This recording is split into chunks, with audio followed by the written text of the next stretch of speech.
There's a tampon shortage, and surprise, surprise, tampon companies are not talking about it in a real way. I'd say products that are in demand for women have probably been hit harder than any other thing with all these supply chain issues in the past 2 years. And Tampax is literally so whack that they tried to do this, I guess, news story or fake PR to blame Amy Schumer for the supply chain issues. This is the reason you're not going to see your average tampon or maxi pad company talking about this. So in actuality, cotton is a problem crop. I mean, we use cotton in our products, but only 50% cotton on our top sheet, and we do not use cotton for the absorbent. Cotton uses so much water, it takes so long to grow, and most cotton is grown with pesticides. It just has tons of problems with this crop in general. And what peak cotton means, what I mean when I say we've reached peak cotton, is that we've basically been growing too much, we've been using too much water, resources, land, etc. to grow this crop that has basically one use, which is fiber. And then on top of that, a lot of period products, 90% of pads and a lot of tampons and tampon applicators are made with plastic. So because of health regulations, we can't make period products with recycled plastic, or I don't even think recycled cotton, like maybe, but I don't think it's going to pass. And if it does, it's going to take a while.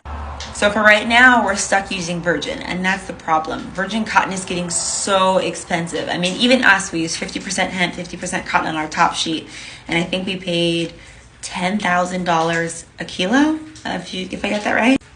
And when I first got the quote, it was $8,000 a kilo, and that was 3 months. That's how much inflation rose.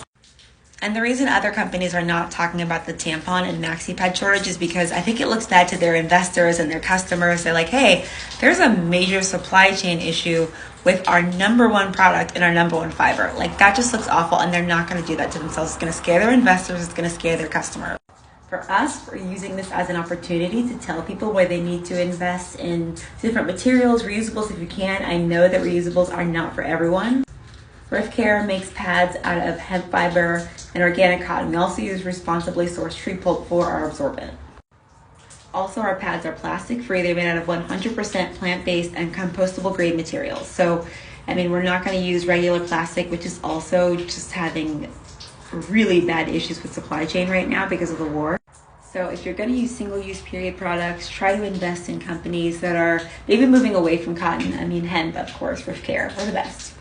And also, this might be your time to try reusables. We're also making period underwear.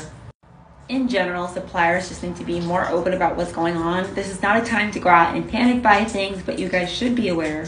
Because even if you don't feel it now, you will feel it. And the prices will go up because they know they can charge people more, especially when there's fear. So we're just putting the word out there because it's happening.